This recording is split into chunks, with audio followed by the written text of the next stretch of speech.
Yo, what's up, guys? You got Nick here. And Mark Trahan. We're from Sports Entertainment tonight on AOC, and we thank you for tuning in to WGS-TV.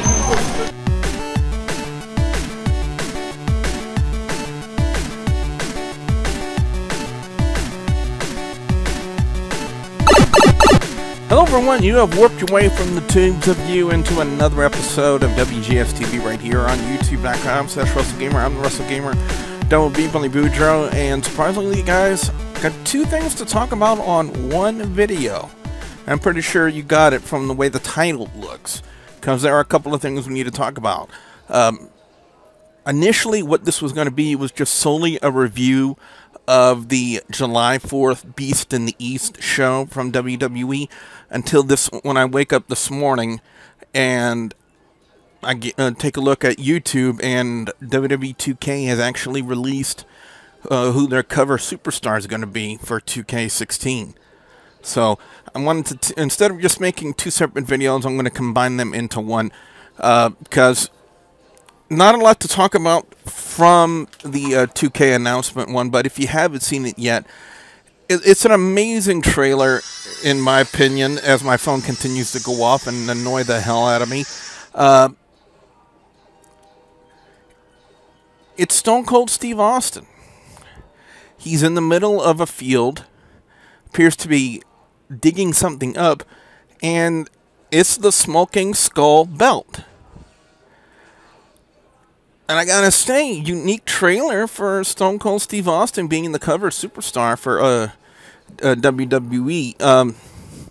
Now, why they're not using a current superstar, maybe like a Dean Ambrose, Roman Reigns, or Seth Rollins, for that matter, I'm not sure. And it's odd that I mentioned every member of the Shield for that. You know, Dolph Ziggler's name I could have mentioned. I'm trying to think of more made superstars. Maybe King Barrett, maybe.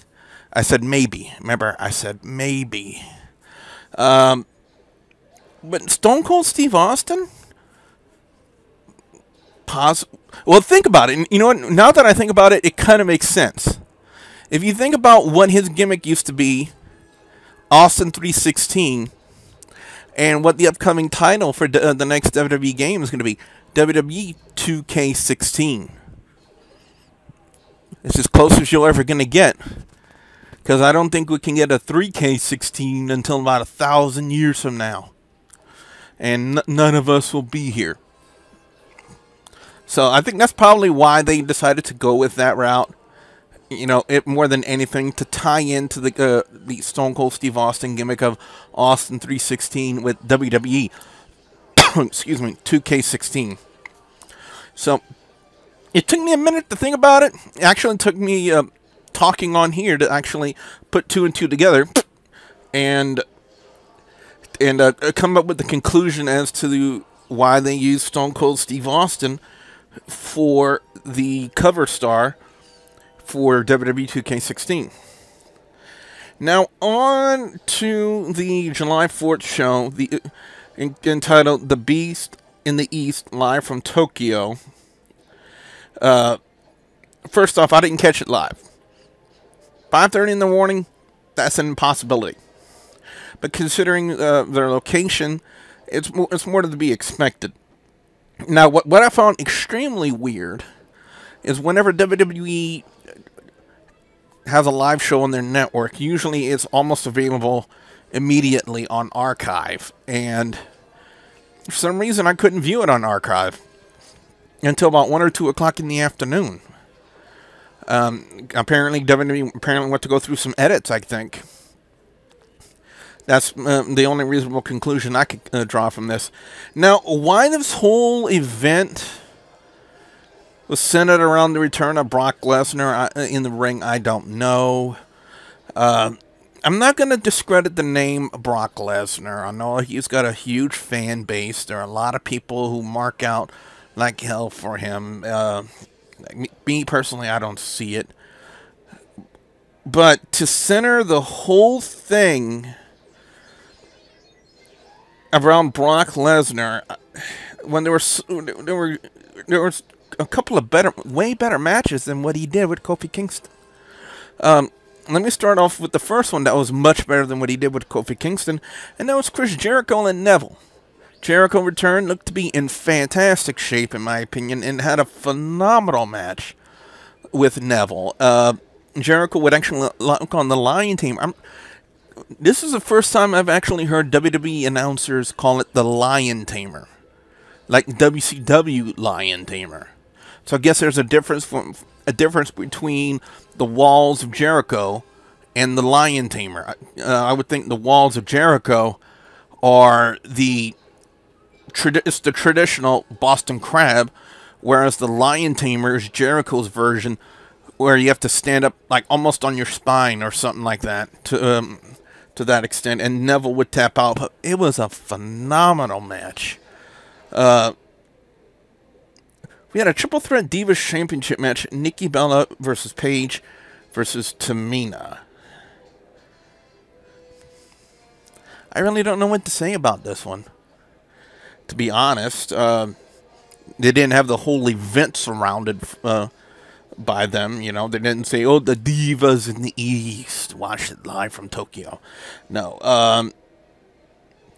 What I found really kind of, what I'm going to call shenanigans on, is the fact that Nikki Bella, the finish was Nikki Bella hitting a forearm smash on Tamina, and apparently now Tamina can get beat with a forearm smash.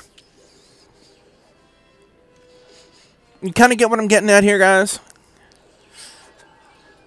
You kind of get what's kind of irking me just a little bit. Now, if it would... Maybe it was a spinning smash or something to that extent, where it looked like she actually had extra leverage or extra momentum going into the smash, possibly. But this is just typical forearm smash, boom, right in the face, Tamina out, Nikki Bella picks up the win and retains the title. I just don't know. I don't know about that. Now on to the much overly hyped return of Brock Lesnar taking on Kofi Kingston. And this is just what puzzles the hell out of me, guys, is the fact that they surrounded this entire event. They put Brock Lesnar's face on it. They call it the Beast in the East. By the way, that's one word away, and I think Bam Bam Bigelow might actually have a problem with that name of that event. And I want to see how many of you out there actually know what I'm talking about. And it was just basically a 4-minute squash match where Brock just catches him a couple of times and suplexes him like 3 or 4 times, and then hits the F5 and match is over. You hype your whole event. You know, you don't give a crap about Kevin Owens and Finn Balor. And people are extremely pissed off from social media because I saw the fact that Kane and King Barrett took on John Cena and Dolph Ziggler in the main event match. I'll call it the main event match because it was the final match on the card. And you want to hype your whole event over a 4-minute squash match. And I've seen all these ridiculous memes out there.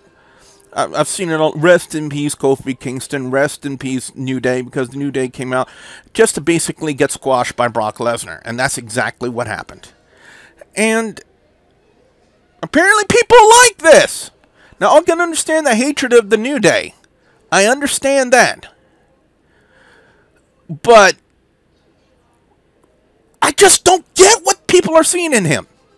In Brock Lesnar. 4 suplexes. 1 F5. 4-minute squash match. You hype your whole fucking event around one guy.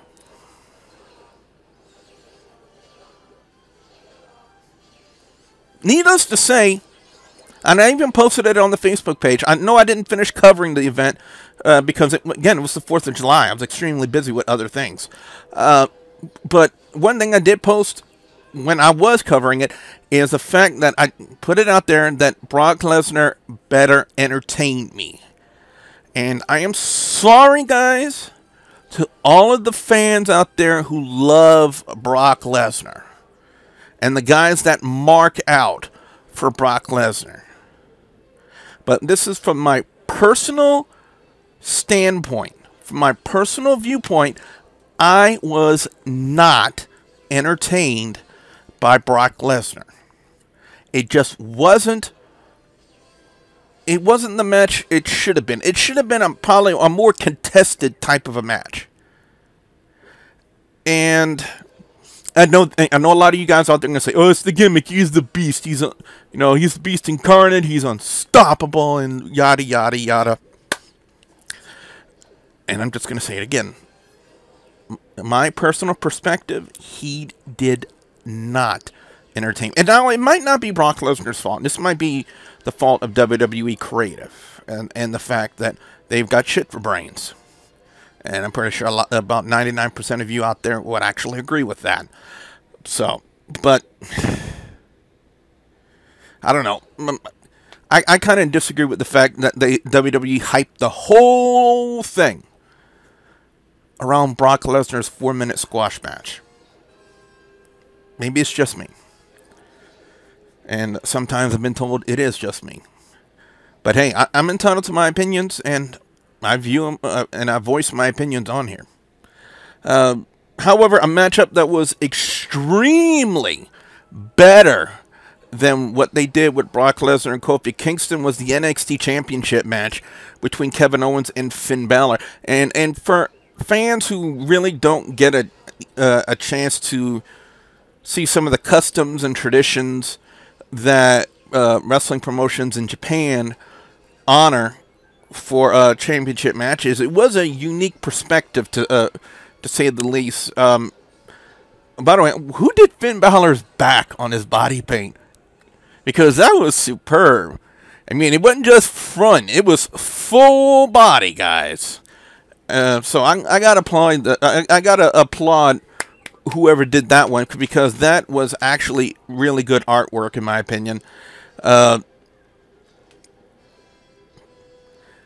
are a lot of, I saw a lot of things that are somewhat in common with Ring of Honor. Now, albeit I don't get the opportunity to catch Ring of Honor very, very often, but there was something I always noticed, that they kind of do the tossing of the streams. Those streamers that they would toss in, they did that with Finn Balor. And then both champion and challenger got a bouquet of flowers, and Kevin Owens immediately disrespects everybody in the crowd in Sumo Hall by tossing the flowers out of the ring.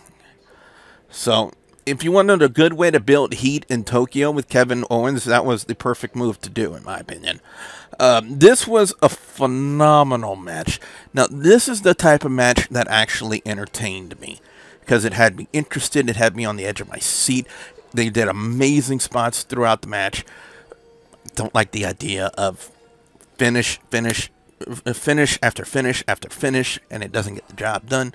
It kind of, the term finisher kind of loses its meaning when it doesn't actually finish someone.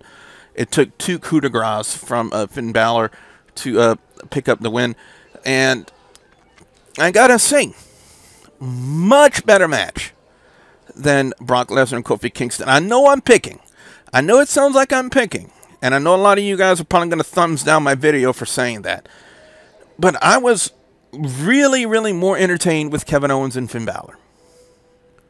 Now, I can understand a lot of people's gripes about Kane and King Barrett taking on John Cena and Dolph Ziggler next. And in my personal opinion, if I would structure that match, Kane and King Barrett versus John Cena and Dolph Ziggler would have come immediately after Kofi Kingston and Brock Lesnar in the main event.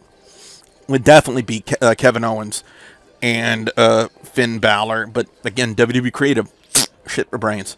I think we should probably get that trending on Twitter if we can. Hashtag shit for brains. Can't believe I said that. Matchup was just like a la-di-da tag match, in my personal opinion, and John Cena would end up hitting the AA on King Barrett to pick up the win for his team. But I gotta say, Kevin, and I agree with some of the people on social media when they posted it on Facebook, is the fact that Kevin Owens and Finn Balor should have been main event. I really agree with that, because it was by far the most entertaining and interesting match of the entire card, which, by the way, you guys can tell was my best match of the night. Worst match, I got to go to the, believe it or not, as much as I want to say Kofi Kingston and Brock Lesnar. It was sorry, Mom, I'll have to call you back just quickly. As much as I want to say Kofi Kingston and Brock Lesnar, I got to go to the Divas Championship match, because that finish was absolutely garbage. A forearm smash finishes off Tamina. It's ridiculous. Yeah, it's ridiculous. You know, and Kofi Kingston and Brock Lesnar, very, very close second for worst match of the night. With an honorable or dishonorable mention, in my opinion, to all the ridiculous, stupid memes about rest in peace, Kofi Kingston, rest in peace, New Day. I'm not saying I'm a New Day fan, but the ridiculousness and the sheer stupidity shown by some people in these ridiculous memes, it just kind of, at some points, you get embarrassed to be a wrestling fan. You know, and it's just, you're a wrestling fan like this guy who made this stupid meme about rest in peace, Kofi Kingston? I had to say it. You know, if nobody else will say it, I will definitely say it. But, so my overall score is going to be a 3.25 out of 5. What I want to know from you guys out there, the viewers and subscribers, your thoughts on two things. One, the reveal of Stone Cold Steve Austin to be the cover superstar for WWE 2k16, and your thoughts on WWE's The Beast in the East live from Tokyo. And your picks for best and worst, I can't say segment because there were no segments, best and worst match of the night for The Beast in the East. Definitely want to know what you guys out there have to say. Be sure to put your comments in the comment section below. Don't forget to hit that like button. Don't forget to follow me on social media, on Facebook, Twitter, and Instagram. By the way, guys, whenever I cover shows on Facebook, I give you guys the opportunity at the end of the coverage on every show to send in your reviews, send in your thoughts, and they will be read out loud right here. So, like tonight with Monday Night Raw, when I cover it on Facebook at the end of Monday Night Raw, I'm going to put up a post giving you guys a chance to submit in your scores and your reviews to be read out loud here on the review. I just need you guys to do it. But be sure you do that on Facebook, Twitter, Instagram. Also, don't forget to check out Double B Plays every Sunday through Friday, 9 a.m. Central Time. I got three series that I'm doing right now. In Five Nights in Anime, because another version was released. Night 4 was released. I'm going to try to continue to do The Walking Dead, and hopefully my Elgato capture card will stop being a little bit of pain in the ass for me. And of course, finishing up with Honey Pot. So be sure you check that out. Also, Mid-South Extreme every Saturday, 9 a.m. Central Time, right here on WGS-TV. So, also, don't forget, I got 2 videos in the annotations at the end of this particular video for you guys to check out. Be sure you just click on them, and it'll take you right to it. So, with that being said, I am the Wrestle Gamer, Double B from Goudreau, saying we'll see you at the next Warp Zone.